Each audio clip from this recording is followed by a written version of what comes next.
Hey, we are back at Enjoying Your Blended Family. So last week we talked on one of the holiday things that could steal joy from us as a family. So today we're going to carry that into another joy stealer, which we should just that's a pretty good one, joy stealer. It's a joy stealer. It steals the joy. Joy still, yeah, maybe not. So maybe we won't do that. But another joy stealer. Joy sucker. Joy sucker. No? Okay. Another sucker of thy joy. Another thing that sucks the joy out of the holidays. I mean, we are enjoying your blended family, so we focus a lot of things on enjoying each other. Your blended family. What a concept. And it happens to be the holidays. It is the holidays. But in the holidays, we can so easily have that joy sucked out of us. And today, we're going to talk about the money blues. He really likes to call it that. Yes. Just all the things that can suck that joy out when it comes to money during the holidays. So we will... Man, this is going to be a great episode. We're excited. Stay tuned. So the money blues. I feel like the Blues Brothers. Like I need some glasses and a hat on. And you should have prepared. I should have prepared better, and I didn't. So money blues. You know, money fights is one of the leading causes for divorce. If you hadn't heard that, boom, there it is. Yeah. That's crazy. And we say that lightly and kind of jokingly, but it is true. And when it comes to holidays, we can overspend a lot of times. It's very easy to do that. Let's face it, the business culture we live in they're very good at their jobs, and they make you feel like you got to have everything that's out. Yeah, we just got like the Amazon toy magazine in. Oh yes, Amazon sends the magazines. I mean, I kind of like that they send it because it reminds me of getting the Sears catalog when I was younger and picking out things for Christmas in there and like circling them and giving them to my grandma. So when I saw it, this is what I want. It reminded me of that, but then at the same time, it is just like so. I remember when the kids were younger, and I would do the same thing with them, like what I was just talking about that I would do with my grandma. But when you have a lot of kids, it's a lot of toys. And when they're at that age, like everything looks good. So they want everything. And then not just one of everything, but multiple of everything in every color. And that's just expensive. It is. That is expensive. And it's a trap that we can all fall into. And let me just say, I mean, kudos to Amazon because that's clever. That's very great business tactic to put that out there to where you're now not just on a computer, but you're visually seeing it. So it does, and your kids start opening it up and they're like, oh, I want this and that. And it is one of those things. And so we do live in a business day of age to where they're very good at their jobs. People spend a lot of money, just trying to advertise these things and to get you to where, you want to buy it. And I'm not saying that that's bad by any means, but as consumers, we do have to be careful. We have to know our limitations because it's so easy for us to fall into the traps of overspending, and then we get ourselves into a lot of trouble. And whenever that happens, now you're not only thinking of joy holiday, you're thinking of, oh crap, what have I done? And then you're thinking, you got that buyer's remorse in a sense to where now it's like, oh, I can't believe I did that. And you were going to say something. You went. I am so ready. I'm so ready to speak. Go ahead. I will back up for you. Now you made me forget. Oh no. No, I didn't. I think because part of it too, and part of the trap and the problem is that the holidays is a time that you can be selfless in a way, and that you're giving, and you want to be thoughtful, and you want to bless other people. You want to bless your family members. You want to bless your children. You want to give them all of these things. And like for us, we didn't shop a lot during the year. Birthdays and Christmas was really when we do gift giving. And so when the holiday comes up, you want to give them everything that they want. And so I think that's part of it too. It's not just the materialistic of comparing or trying to keep up or anything, but also like you feel like you're doing a good thing because you're being selfless in the process, right? Yeah, no, and that's very true. And I think it's a mixture of both. You want to buy things, you want to give things, you want to be generous, and there's so many factors that play into it. But the worst part that we can have through these holidays, I say this as a blended family, but as any family, is whenever you sit there and you go get credit cards and you run a massive amount of debts to try to live this lifestyle that really you can't afford to. And now these holidays are carrying you, they're staying with you for years after that. So now you've got all these monthly payments that you've accrued that is like, oh my goodness, how are we going to do this? What did we do? And I'll speak from sure. I mean, in my previous marriage, that is how I did Christmas. Like, I did put it on credit cards. I was very thankful when we came into our marriage. We took a financial class and we learned some things early on. So and I think we're going to talk about that here in a second, right? As far as ways to we're going to give some tips and everything that we've learned to hopefully help you as well. Just things that how we can overcome this. Saying like having done it both ways, like, and seeing how it can like weigh on you in the summertime when you're still trying to pay a bill off that was from Christmas, whereas when we do what the things that we're fixing to talk about and we still spend money, we still get that heart of giving behind it to our children, but it doesn't follow us. Yeah, and what makes it even worse is whenever now you've got all this credit card debt or you've got all this debt that you've racked up and you're, like she says, in summertime and you're still paying on all this, and then all those toys that you thought you had to buy for your kids, they're sitting in the back of the toy box and buried in all the other things that in reality, do they really need all of it? And this may that triggers you, yeah, because you're still paying no, on this you will play with this, and they don't even want to play with it anymore. It's not interesting. Maybe they didn't even really want it in the first place, but you were trying to like feel that you just felt like you needed to get more stuff because you didn't get enough in the first. I remember doing that. Like, it just didn't seem like enough presents under the tree, and so I needed to just get some other stuff. And then when that stuff's going out to the side of the road or whatever because they don't care about it, and you're still paying bills on it because you really didn't have the money to buy it to begin with, so you borrowed money to make it happen.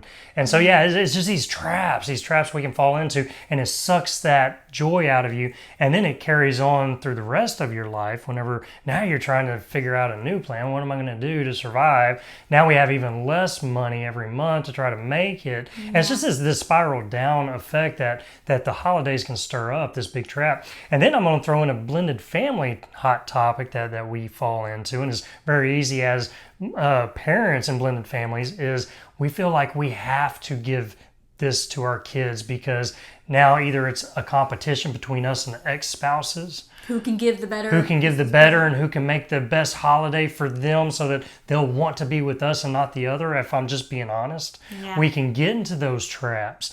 And all it is hazardous for us, it's hazardous for the exes, and it's super hazardous for the kids because now we're putting the kids in the middle of it as well. And that's even dangerous too. That steals the joy out of everybody now, not just yourself, but that pours into your family. And these are just some traps that we fall into that just really knock that joy out of us. So whenever we're talking money, so some things that we can do to overcome some things that we learned coming into our marriage, because we both came from past where we did have credit card debt and we lived outside of our means. We tried to keep up with the Joneses, and little did we know that the Joneses were all in debt too. They just didn't show it. Their Facebooks looked really good. So I think that's us, right? We fall into those traps that we're just trying to keep up, and until we can pull back and just live within our means, then it changes the game. And then you have more peace in your home. It's crazy. But one of the things that we learned coming together was to live within our means. If we didn't have it, we didn't spend it. One course we were blessed to take. Sometimes I do. One course we were blessed to be able to take right when we married, and this was back in 2008. Yeah. So we came together as a married couple, and our church offered a Financial Peace University class.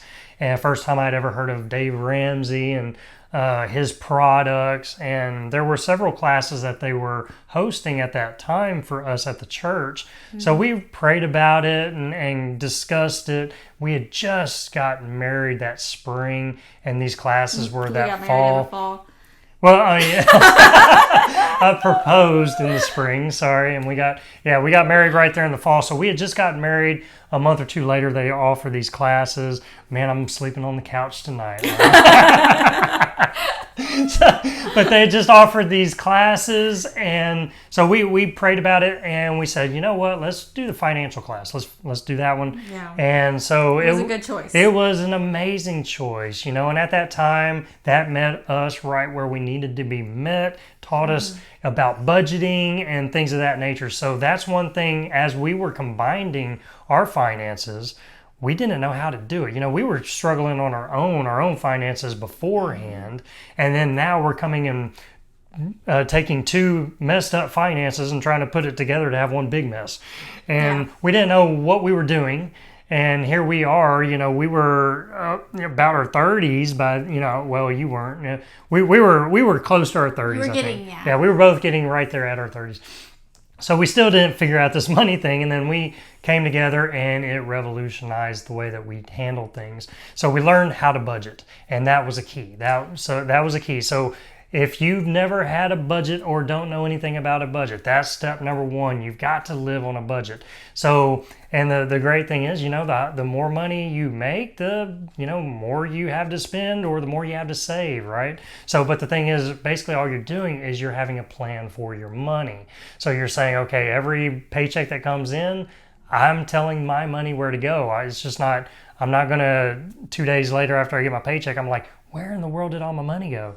And then it's like you're tracing it back to all those gas station stops and things, and going, oh yeah. But in that course, they actually talked about Christmas. That was one of the jokes that Dave Ramsey would say is when you're not budgeting, and then it's like you say you do have some money as an emergency fund, and then it's like, oh crap, Christmas is in December this year. And so it's then they would go and take from that emergency fund and spend that money they didn't have, or put it on a credit card because it's an emergency, and they got that credit card for emergencies. And that was one of the things that was like a light bulb for us. And it was like, oh, and so he suggests taking a little bit out every month. Yeah, every month put for back Christmas. For Christmas coming up, or the holidays, for Thanksgiving. You know what? Some of these holidays or birthdays that come up is you're actually every month you're accounting for that. You're putting back a little money just for that. That way when the time comes, 12 months you've been putting back money, so you've got it for Christmas. So that revolutionized the way that we approach the holidays.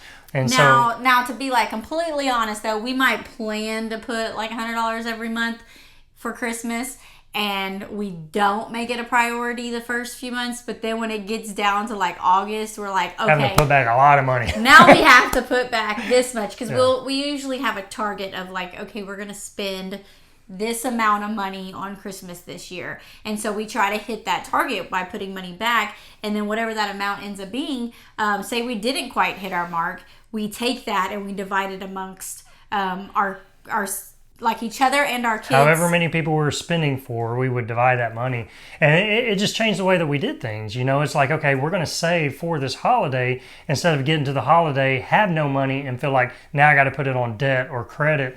And now I'm paying 18% interest on it for 12 months after that. So I'm paying so much more than what I should have paid for it. Or you're hoping to get that Christmas bonus, and then on the Christmas vacation, and you get the mold cake. You get a fruit cake thing instead, and then you are I already put in the pool. Uh-oh. So yeah, you don't want to do that. Don't be that. Chevy Chase, that was funny though.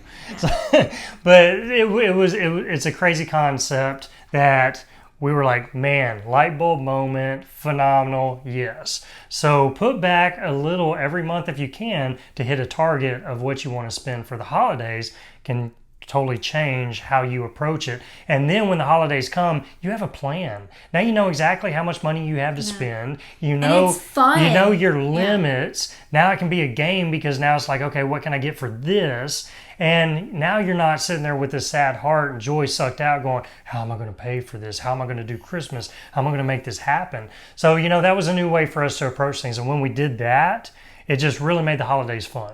So, okay, and I want to tell it because I'm going to say a couple things. You can take our advice or leave it, but I've heard a lot of people ask, like, well, do you spend the same amount on each kids? How much do y'all spend on each of your kids? And it has varied for us, just depending on the circumstances of life at that point. We've always done the same amount for each kid. So as far as whatever it is that we have to spend, we divide it amongst, like, what are we spending on each other? And then what are we spending on the kids? And we make it the same amount. And then another thing that we do that I just fell in love with, and I think he did once we started doing it, was taking the day off and shopping from home. Yes. Yeah, that was fun. So we would sit there and plan a day, just me and her, to have one big date day. Even from work, it's like, okay, on this day at work, we're both taking off, we're both coming together, and we're going to spend the whole day shopping. Like the kids still went to school. Yeah, they would go to school and everything, but we would take time for ourselves. And, initially we would go out and go shopping to the malls and everything. But now we found it just really nice to where we could sit in bed in our pajamas and shop online. So yeah, well, for that's one been thing, fun when you too. go out, you spend more money than you might, like, I felt like when we were going out and, like, going to the big shopping strips and just walking, you buy a lot more impulse or things that don't really have meaning to them. Whereas when we would take this day and we would sit and we would list out our family members, I mean, it's a little more time consuming because this dude is all about spreadsheets. So you list out all the family members that you're buying for and putting in the amounts that you have planned for that. And then you can, like, think and talk and brainstorm different ideas. So it's not necessarily that you're buying everything off of Amazon online, but you can think about, like, what is something that we think they would really appreciate? Like, maybe it is an outing. Have you heard the Enjoying the Holiday Challenge is back? Last year, I said enough is enough with all the rushed hustle and bustle that comes with the holiday, and I wanted to do something that changed, that slowed down time and allowed me to enjoy and be present with my family during the holidays. So I decided to throw out all of the expectations I had and slow down our schedule, and I invited some friends to join me, and I want you to join us this year too. And it's really exciting because we're using this book called Bring Back the Merry, 25 Days of Great Joy for Christmas by Candace Cameron Bure, and I cannot wait to see what God does during this time. This challenge is not about doing more, fitting more into our schedule or making things bigger and better. This challenge is about doing more of what matters, which is slowing down and in being present and enjoying our time with our family. So if the holidays have been leaving you feeling like I did with these unrealistic expectations or packed out schedules, I want you to join me. Click the link in the show notes and get signed up today. Now back to the episode. Like the time when for our niece, we got, like, family zoo tickets for them. So it doesn't always have to be like, okay, it's you're just buying something from Amazon and having it shipped to their house. But it gave us a chance to talk about it, brainstorm, look up things online. And it was like a game because we were trying to keep it in the amount of money that we had allotted. Yep. But then, like, say we found a great idea and it didn't cost as much for this family member, then we might take some of that and put it somewhere else. Put it in another spending thing, so we would, and that's basically having that budget, right? So what we would do for our kids, and now even as they're older, we tell them, we're spending this much money for each one of your presents. What would you like? What do you want? And maybe what they're wanting is super expensive because the older they get, the more expensive the toys get, right? We all know that. And so it's like, well, would you rather me just give you the money? That way it goes towards it. or would you rather us get you some stuff? And so, we kind of approach it that way. And so they know, and it's more fun for them too, and there's been a lot of times it's like, no, I want this or that, or they'll give us a list of ideas and we'll choose from that. So that's been really big. Or if we give them cash, like if they want cash or gift cards, because I know that's boring and that doesn't seem like the holiday spirit, you make them work for it. There was this one time, okay, I'm going to tell you this. This one time I did for Scarlett, it was crazy. But I had I had this card, and I think it was like an event that we were going to do, so it was like tickets or something like that. But I put them in a small little envelope, and I had this huge box. I mean, and y'all probably heard of the prank, to where it's like the super big box with a small little gift. But what I did was I did multiple boxes, so they were all like inside each other, and they were all wrapped, and they were all numbered. And she would open up the big box, and there'd be another big box, and then she'd have to open that one up, and she opened up like 4 or 5 of them, and then say, go back to box 2. Because in box 2 I'd slid it up under the bottom of the thing, and so it was like this big game for that was really fun. You can make it, or like when he was needing new clothes or wanting new clothes, but I didn't really want to go shopping for him, so I took like all the money and just taped it all together and put it in a box, so he's like pulling it out like this. So you can still be creative and have fun with it, even if the item or whatever is cash or a gift card or maybe a trip. Maybe instead of doing a gift, you're doing, I know I have a friend who their family, instead of gifts now, they've been doing family trips every year, and one of the kids gets to choose what that's going to be, but they plan for that and they prepare for that all year. So it's whatever you're going to do. It's not an amount of money that we're really saying only spend this, or only spend this. It's totally up to you, up to your budget. But you're spending what you have. You're not going outside of your means and having to borrow and go into debt. So whenever you approach the holidays that way, you've got a plan. You already thought about it. You've been putting money back for it. Man, it's a game changer. It really is. It takes us that stress out of the holidays and allows you to have fun. And when you're having fun and you're not so stressed and worked up, it brings that dynamic into your family. Yeah. And if you're stressed and you're worked up, it brings that dynamic into your family. Mm-hmm. And everybody feels it. It can either pull your family down or it can bring your family up. So, that's just one way to do with the money blues, because money is always a tough subject when you talk holidays. We do. We have those giving hearts, or we have, we're just wanting things or we want to give things, and it all costs money most of the time. But we'll walk away. I got one more. One more thing. And this one is probably one of the most powerful things that we've gotten to now, is getting out of that materialistic mindset and getting more into a relational mindset. Yeah. That whenever the holidays do come, as we talked about, maybe it's not necessarily giving the new latest toy or trinket or whatnot, but doing something together, buying a concert ticket or buying the zoo tickets. We took my mom to a ballet, the Nutcracker, and man, let me tell you, we went and we had a night out, and it was so fun. Yeah, we and thoroughly enjoyed it. Yeah, she just was. She loved it, and it was just amazing. And whenever you start making the holidays more about spending that quality time with each other, and coming up with creative ways to do that, man, I'm telling you, that's another game changer right there. Is you're creating now those memories that last forever. The toys and trinkets, they come and they go. They rust, they go away. The newest one comes out, and then you throw that one away and get the newest one. That's the electronic circle of life. But whenever we sit here and we spend relational time, quality time together, that lasts lifetime. Okay, I'm going to give them one more then. Okay, well, you get a bonus. One more. Bonus more. Okay, this is an idea of... I called it a bonus more. A bonus more? Yeah, it's like one more instead of bonus. Okay, never mind. That was bonus. Now, I actually have this available where you can get it from us, but you don't have to get it from us. You can just do this completely on your own and make it for yourself. But to me, it helps spread out the gift giving over the year, and that's doing a year of dates. Oh, yeah. So for Christmas, you create on little cards like what you're going to take the kid to do that month. So depending on how many kids, I don't know if you just wanted to give this to one of your kids, that might not be good, but unless you're doing it for like their birthday or something.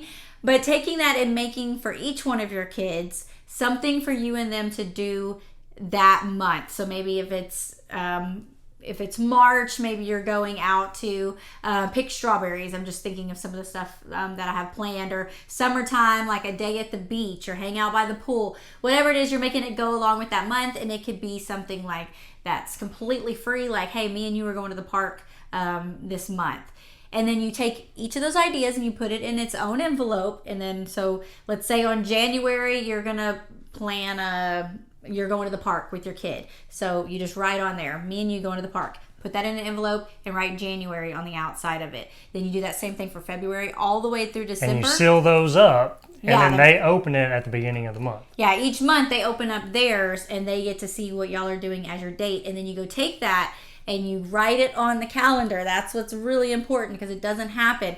And I don't get to every date for all of my kids every month. Like, I try to make sure that I do, but it doesn't always work out that way. But it gives us something to look forward to, and excitement, anticipation that's just something between me and them. And then it takes that time you would spend money on them and it spreads it out throughout the year. So yeah, powerful stuff. So that's good. So yeah, money blues is a big deal. It can steal the joy out of the holidays. And we want to flip that. But it doesn't have to, yeah. We want to flip the script. So it's powerful whenever we flip that script. We don't want money to control us. We want to be in control of it. That way money is not the thing. Money is just, it's paper. It has no feelings, no emotions. So it's not about loving that. It's about loving each other in our relationships. So there's power in that. So as we flip the script, we're sitting there, we have a plan. We want to plan for our money. We want to save. We want to save because we know Christmas is always in December. We know Thanksgiving is always in November. We know when each person's birthday is that comes up. So whenever we're saving for those throughout the months, then it doesn't come as a sudden surprise like, oh crap. Shocker. So we save, we have a certain amount that we're going to spend, and then we divide that up amongst each other, and then you get to go have fun and spend that money for them. So it's a really powerful thing. And then it's also getting out of the idea that I have to get them a thing, that maybe it's an event, maybe it's a date night, maybe it's something like that, to where you're creating more memories together. So those are some of the powerful things, some of the powerful walkaways that we have learned that has brought more joy back in the holidays for us. Yeah. So good stuff. Good. I was going to say that. Good stuff. Good stuff. Well, that ends our money blues. We're turning on from money blues to money joys. Oh my goodness. You just like turn into like a preacher when you start doing all that. Money joys. I don't even know that. Just remember to enjoy the moment. And enjoy the holidays with your family. That's the key takeaway. So we'll see you on the next one. Hey, thanks for joining us today for another episode of Enjoying Your Blended Family. All the links we've talked about today, they're in the show notes below. If you've enjoyed listening, be sure to subscribe below. It's free and it lets you know when we have another episode for you to listen to. And if you want to help us out, leave us a rating and review so that we can keep reaching more people. Until next time, remember to enjoy the moment.